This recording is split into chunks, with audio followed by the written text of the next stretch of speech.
leave off in your notes? Factors. That was great. Everyone talking one. All right. We're in the midst of figuring out conformity, and today's kind of fun because we want to dig into the extremity of conformity, and the idea is looking at cults. Who wants to know about cults? Because they're kind of creepy. How do some people who are smart people get sucked into brainwash? And everyone wants to know, would I do it? Would I resist the power? And I think that's the wrong way. I don't think cults have some kind of Jedi magic spell on you that make you do it, because I think that's giving cults too much credit and giving people too little credit. Maybe that's part of it, because we've got to figure out, why do some people conform and others do not? And a lot of people who don't know much about cults are going to say, oh, these cult members, they're weak. You know what they are. I wouldn't do it. They're troubled to begin with. And that might be an arrogant way to think about it, a wrong way to think about it, and one that definitely plays into the fundamental attribution error. Because you can't necessarily judge someone else by a different set of criteria than you judge yourself. That's not logical. That's not accurate, although we do it all the time. We've looked at factors that promote conformity. So the point is, I listened to the radio, and they had on an opinion piece based on a local sports star, a national sports star, who's in trouble for child abuse. He calls it discipline. And there's a big debate. Should you be allowed to spank your child or not? Should the government tell you how to raise your child? Now, a lot of people, I heard all the adults who were chiming in were saying, yeah, kids need it every now and then. And here's what I found fascinating. And I'm not getting into parenting debate. That's for a whole other can of worms, for a different chapter. The interesting thing was everyone who called in said, well, my parents spanked me. I turned out fine. Sometimes kids need it. Look how fascinating this is. I said you can't do something for long and hate it. So I guarantee everyone who ever called into this radio news station said, my parents spanked me and I hated it. But now I believe it. You can't do something for long and hate it, nor can you have something done to you for long and hate it. All of you who are athletes and you hate conditioning, and you think your coach is strict, just wait 5, 10, 15 years, you'll be a coach of your kid's little league thing, your recreation soccer league. You're going to make them take a lap. You're going to make them listen. You're going to make them do conditioning. And they're going to hate it. And you're going to forget how much you hated it, because once it's done to you enough, it becomes part of you. And that's going to kind of lead into our discussion on cults, lead into our discussion on people who've been kidnapped. And yet, they don't, not only do they not try to escape, they actually try to help their kidnappers. They bond with their kidnappers. Every single one of them, I wouldn't do that. They're weak anyway. Why are you different than them? Let's jump into this. Cults, I think, are the most extreme form of conformity. I'm not necessarily, well, I guess cults, if you use the word cult, it has a bad connotation. But there are small groups of people who believe the same thing and will go to extreme lengths to protect their group. Why is that bad? What if that was a tight-knit military unit? What if that's a tight-knit religious group? I'm not necessarily saying all cults are bad. Sometimes they are. This is powerful. It's not that a cult makes you stay. Cult doesn't have, they're not going to hold you at gunpoint and say you're in prison, you have to stay. Really what they're going to do is they're going to make you not have to stay. They're not going to make you stay. They're going to make you want to stay. That's the powerful thing. And if we look at car dealerships, we look at someone who's a recent car buyer. It's not just that the car dealership made them buy. No one can make you buy something. Here's the true mind. They get in your mind. They make you want to buy. How do they get us to not only want to buy a car, but get us to overpay an interest? They want to do it. Cults do that same thing. No one's holding your gun to your head. They make you want to stay. How do they get in our mind? Cults are very difficult to define. I don't know if there's a person who's an expert in cults who can draw a thick line and say, religion, and across this line over here is cult. I think there's a gray area. Every religion in the universe has splinter cells, has splinter groups. Some take it extreme. And the word religious extremist has gotten a bad taste in our society. But I wonder this. Give me a religion where God says it's okay to obey him some of the time. It's okay to only believe when it's convenient for you. No. So I'm not saying cults are bad. In fact, if you really believe it, if you take an extremist, you should listen to God all the time. I'm not preaching, I'm just trying to put it academically where it is. I'm not allowed in church anymore, not after the incident. So I'm not saying I'm preaching. What's the incident? You're not ready. So my point is this. Cults are difficult to define. Cults are difficult to define, and it's not in our kind of thing to say, this is a cult, that's a cult. They have some shared characteristics, and they do overlap with religion. They even overlap with political groups. There are some people that are so hardcore that they have the right answers, and they form extreme belief groups.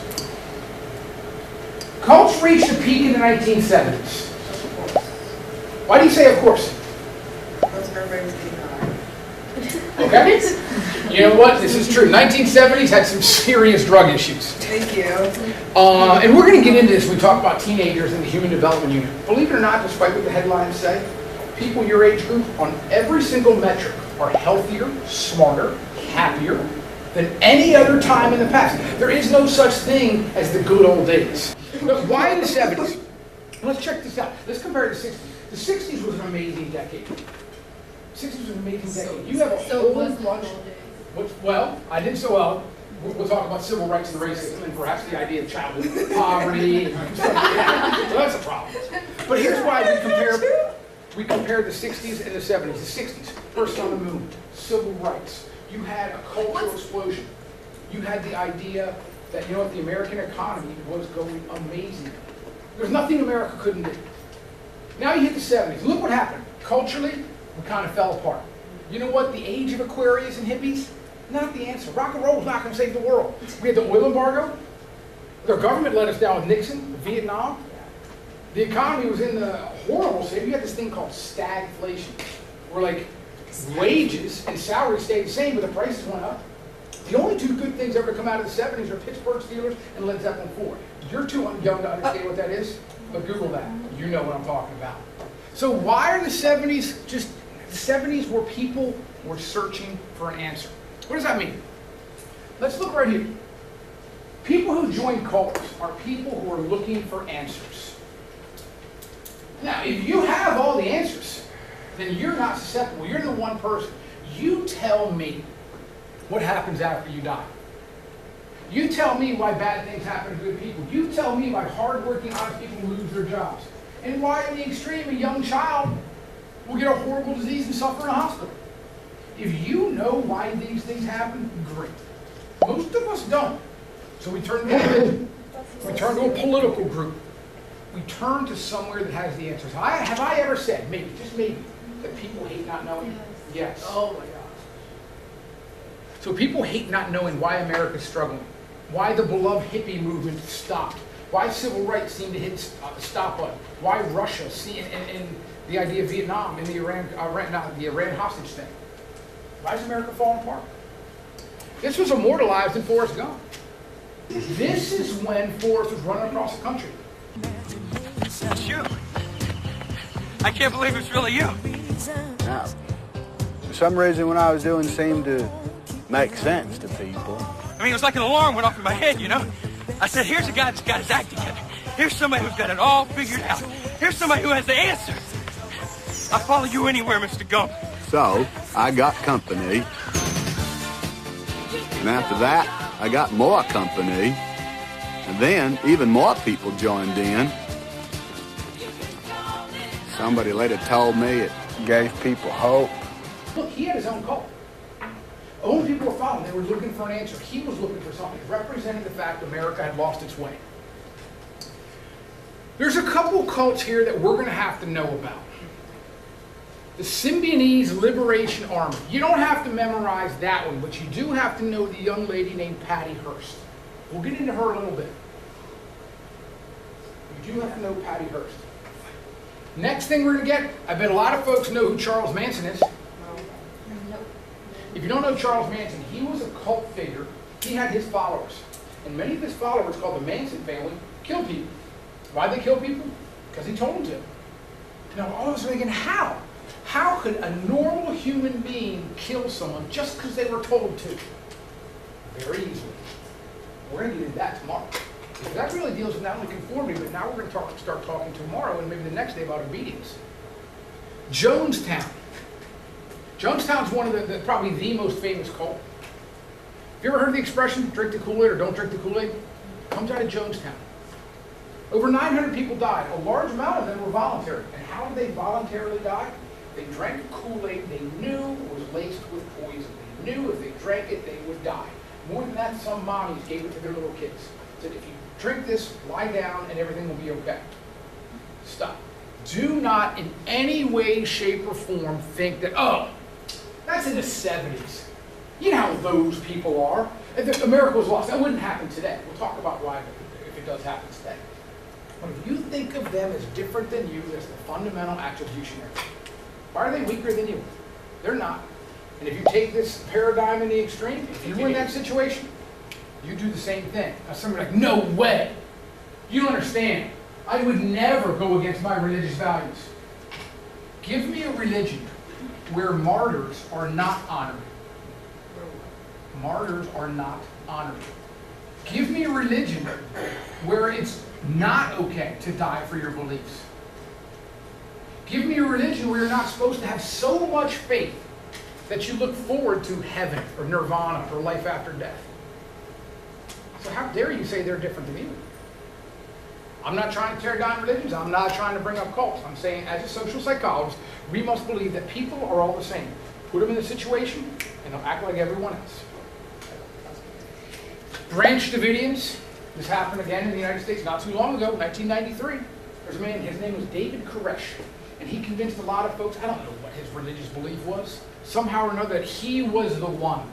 God's Messiah, God's messenger, God's prophet. He was the one, and people just followed him. Now, of course, he did a whole bunch of other things that were bad, including having a whole bunch of guns, not paying taxes, and a lot of really bad things to young women. When the United States government went to go in and say, we're going to arrest you, he and his followers decided it would be a better idea to shoot it out and fight and even die a fiery death than to surrender. So let's talk about a cult. Who joins it? Who are these people? Freaks, weirdos joining a cult? Now, nobody joins a cult. I dare you, if you're not paying attention, you're that kid in the back row, not paying attention, take out your phone, Google. And I want you to try to Google yourself a cult, see if you can join it. And I'm not talking about some kid who's a sophomore in college, bored in his dorm room, like made a website, cult.org. That's not what I'm talking about. A real cult. Because I don't think they exist or they start out that way. You know what it starts as? A neighborhood organization. A community activist society. Or maybe you go to church, mosque, synagogue, and the preacher, the elder, you know what they're saying, but those words just don't reach you. You know you want more from your religion, but your church group, your mosque, it's not hitting you. So you and a couple friends, neighbors, you know what you do? You meet at someone's house, you meet over tea, cookies, and you have a 45-minute Bible study group. You read the Quran a little bit more intently. And you know what you just did? You formed an in-group, and you're different than them. And you meet again, and you bring more people. It didn't start bad, but groups need to identify themselves by being different than someone else. So you were going to say, well, if you're going to be part of our group, you have to, might start as bringing cookies, bringing cupcakes, but eventually the price will get a little bit higher. Cults attract people who don't know what to think. And that's all of us. Give me a religion that doesn't have any inconsistencies. Give me a religion where there's not disagreement within there. So look, cults attract people who don't know what to think. What happens after death? How can bad things happen to good people? I work hard but I have no money. It's someone's fault. It's the Democrats. They raise taxes. It's the Republicans and their rich corporate friends. You're looking for a simple answer. Some methods to get people to join. If you want to start a cult, who wants to start a cult? All right. Sadly, I've already kind of claimed this area. I have started a cult. Last year's kids, some of you know about it, some of you don't. You will get your invitation. If you haven't gotten your invitation, sorry, you're not ready. All right. We meet at the back, in back of Big Lots, Thursday night, 7:30. All right. You think I'm lying? How many of y'all kind of want there to be? You're not ready. You're not ready. So how do I get people to join in my cult? One of the first things we do is once you come, we kind of tear you down. And that sounds mean. Every religion has a conversion process. ceremony. You got to say certain words, maybe dress in a certain gown. Sometimes it involves a ceremony with symbols, candles, water. And you basically have to say everything you knew before you joined our group is wrong. I bet some of you, when you came to the school and you tried out for a team, your coach said, look, I don't care how great you were in JV, I don't care how good your rec league was, all of that's crap. We're doing it this way now. The Army does it. As soon as you get off the bus, you've got to wear their clothes, shave your head. You got to eat when they eat, sleep when they sleep, you get the idea. Ooh, a bribe. A free gift. One of the best sales techniques is you come in and get a free toast. It doesn't have to be a toast. It can be anything you want. So let's say this. I want you to join my cult. Now, some of you I do want, some of you I don't want. You'll know real clear. But there's going to be some of you who are unsure. And you're going to say, Mr. Swope, you're going to say, Dr. Swope, I don't know. I don't know about your cult. I say, come on. Just tell you what, come to a free meeting.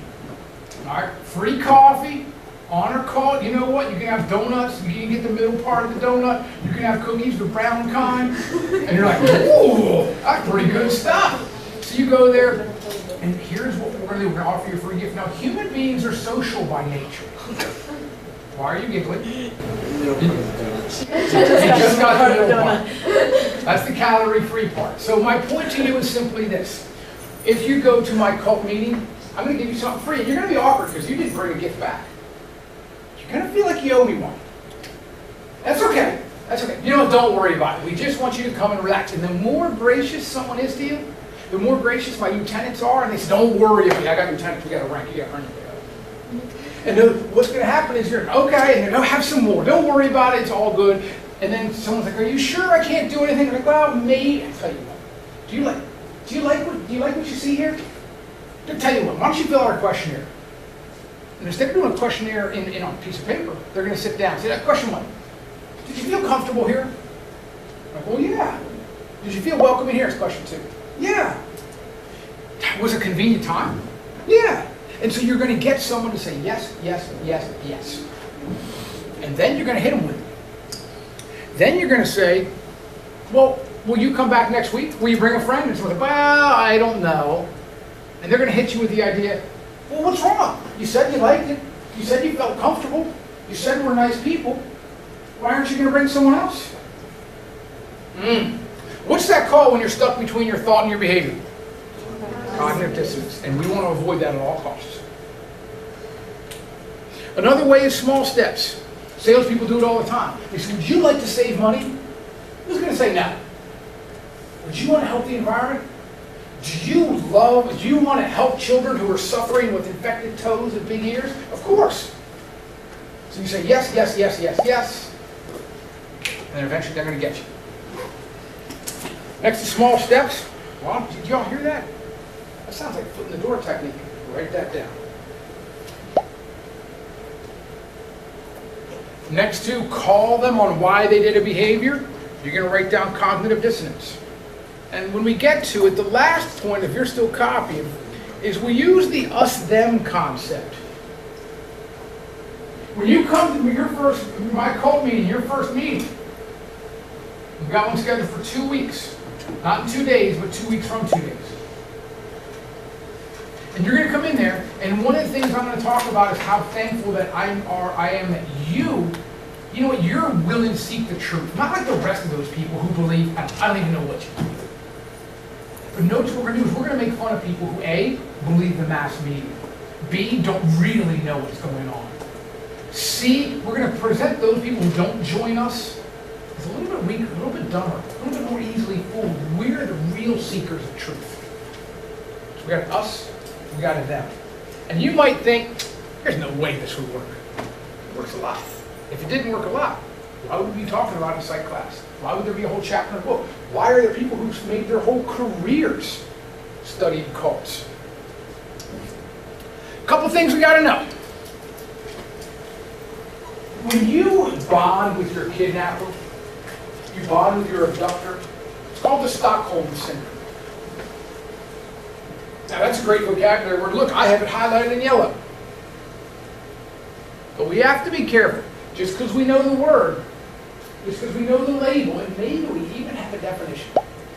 We don't actually have an explanation.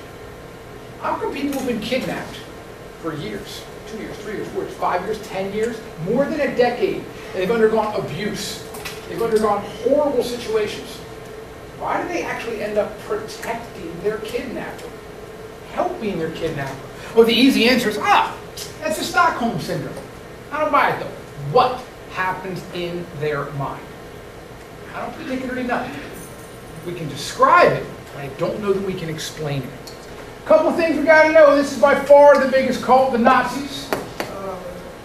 I don't think any of these people, however many tens of thousands in this Colosseum, one day, as soon as they heard Hitler talking, yeah, he's got it. Sign me up. Let's go, Nazis. Let's do this. No. I think these people are good people. They didn't join a cult. They joined a political organization. So the idea, these people are looking for an answer. Hitler comes along and says, follow me. Starts a political organization. I don't think anyone here planned on the concept of let's go exterminate a whole race of people. Next group we got to talk about is this. What you're seeing here is a bunch of dead bodies.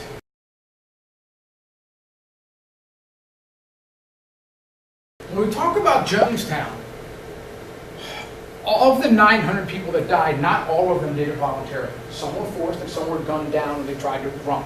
I don't know exactly how many people did it voluntarily, but the majority of them did. So when you look at this picture, and if we were to zoom in, you'd see little babies there too. You'd see a toddler. Mommy gave her a cup of Kool-Aid. And she might not have understood. And we're thinking, how could a mom do that? If you were in that situation, if you really believe that it is okay to die for your belief, wouldn't you do the same? This is disturbing to think about Jonestown. And maybe we will probably on Friday watch a pretty long documentary of it, because I want to show you that this is a human behind it. They're not weird hippie people who dropped out of society. These are average people. And social psychology says the average person will conform the average role most of the time. Anyone ever heard the Elizabeth Smart story? Some powerful stuff. Let's dig into this because this is a great example of this. She was a 15-year-old girl who was taken from her bedroom at knife point. And what I need to make clear is a lot of people have claimed missing persons, especially teenagers. If you talk to a cop or a detective in the missing persons department, they're going to say that I don't know what percent, high 90% of a teenage girl who's missing is because she had a big fight at home with mommy. She ran off with a boyfriend or a group of friends. She's hiding out over the weekend, probably getting high, getting drunk, eating McDonald's, and eventually she'll reconcile with her parents a week later, and everyone's going to say, I'm sorry. This was not that case at all. As I understand, the parents went in the bedroom to wake her up. Now, she shared a bedroom with her little sister. The parents went in, there was nothing missing. She didn't pack a bag. The only thing that was different is when they went to bed, they slept with the windows open, screen down. As I understand it, the screen was sliced open. So the parents were like, oh, they knew something was wrong. Cops came and said, this is not a normal teen running away nonsense. She was forced to walk 2 miles into the woods behind her house. She was chained to a tree and was hidden for a few weeks. Thousands of volunteers searched for her. She heard them. Some even came within shouting distance. She did not call out for help. It's going to be a reoccurring theme. There were opportunities for her to get away. Now, please make this clear. The people that kidnapped her were a homeless, deranged man and his wife. These are not criminal masterminds. Why didn't she fight back? Later, her kidnappers, a man and a woman who believed themselves to be prophets, brought her to Los Angeles. Elizabeth was given a new name, a veil, and a robe, and told not to speak. In LA, they mixed with other people and even came across authorities. She said nothing. Sometime later, they made their way back to Utah. The trio was spotted on the roadside by cops. The cops started questioning them. When they asked her if she was Elizabeth Smart, she said no. When the cops knew she was, encouraged her, probably said, come on, honey, we know, we're going to free you. We've arrested these people. Come with us. She denied it. She said, I'm not Elizabeth Smart. Okay, now check this out. Most of us think we would act differently. No way, I'd never go down without a fight. I'd rather, I don't know, what's the expression? I'd rather die on my feet than live on my knees, or some redneck patriotic expression. No way. And some of the teenage boys, I'm teaching this, and boys are like, no, you don't understand this. So I come off the top rope, BAM! Am I the only one who watches WWE? I don't mean to make a joke out of this. My point is simply this. You think you'd act differently because you're thinking of your personality. But if you were put in that social situation, chances are you could form the role that she did. No way. Well, how if I believe this, if I really believe in social psychology, how can I prove it to you without harming you? So maybe we'll never know. Let's go on a little bit more with this.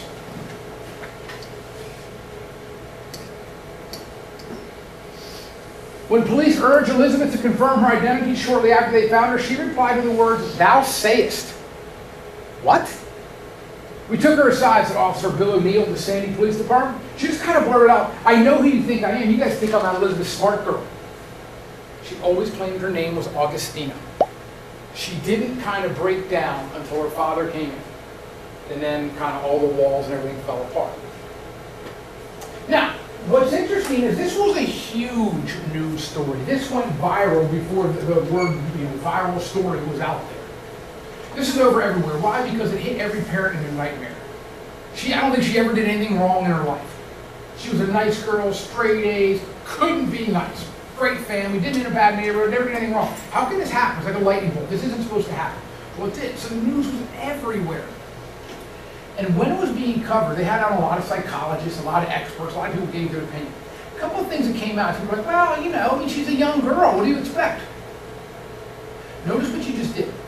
You took her physical characteristics, her gender, and her age, and made that a cause of behavior. That's the fundamental attribution error. One other person went, well, she's Mormon. You know how the Mormons are. What? You're blaming the victim. The reality is, let's say, Elizabeth, let's reframe it. Okay, what if you woke up in some freaking nut job with a big old beard, you wake up, he's got a knife to your throat, and he whispers, if you make a noise, I will kill you, and then I will kill your little sister slowly. Remember, she was sleeping in the bedroom 10 feet away. Come with me, or your sister suffers. How many people take one for the team and go? So maybe she's not such a weak little person. Maybe she's quite the hero. Now, they did very bad things to her. But I've said before, and I'll say it again, not only can you not do something for long and hate it, you cannot have something done to you for long and not hate it. Eventually you will. If you can't stop the thing happening to you, you will stop hating it. That's some powerful stuff. That's kind of the mechanism behind the Stockholm syndrome. Oh, you think this is just a case that's never could happen before or again? In the early 70s, Patty Hearst was a college student and heiress to a huge fortune. She gets kidnapped by an extreme group of terrorists who have issues with how the rich are running the country. She's not heard for days, then weeks. She's subject to abuse and isolation. Eventually, her kidnappers, the Symbionese Liberation Army, make ransom demands. They mislead the family and the police for months. Sometime after this, the group robs a bank. The bank's cameras show Patty Hearst as an active participant in the robbery. She's out in public. I don't know what her role is in the robbery. Was she a getaway driver? Did they give her a weapon?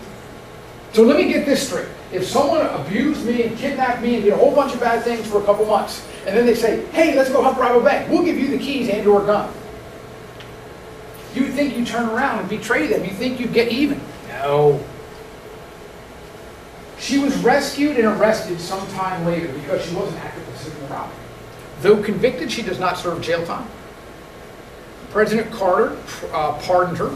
Now, politically, is that because her family had millions? Remember, poor people don't get a lot of pardons. Here's my question. Should she have been convicted? Did she commit a crime? If you don't know, good. If you can argue both sides of this, good. The scary thing is this could happen anyways, if you believe in this paradigm. Let's keep going. You don't have to know these names. I just threw these up to show you that this concept of extreme bonding with someone that caused you harm is an example of this. If someone does something to you bad for a long period of time, you can't stop the action, you will stop hating it. Sean Hornbeck was 11 years old. He was kidnapped while riding his bike near his home in Missouri. He was missing for over 4 years by being discovered. He had access to a phone. Now, a lot of us say, well, he was a young kid. Maybe that is. Maybe age doesn't play. You can talk about Steven Stainer, J.C. Dugard. How about Michelle Knight, Amanda Berry, and Gina DeJesus? They were held in an Ohio neighborhood for 10 years. You've heard that story, yes? All right, back it up.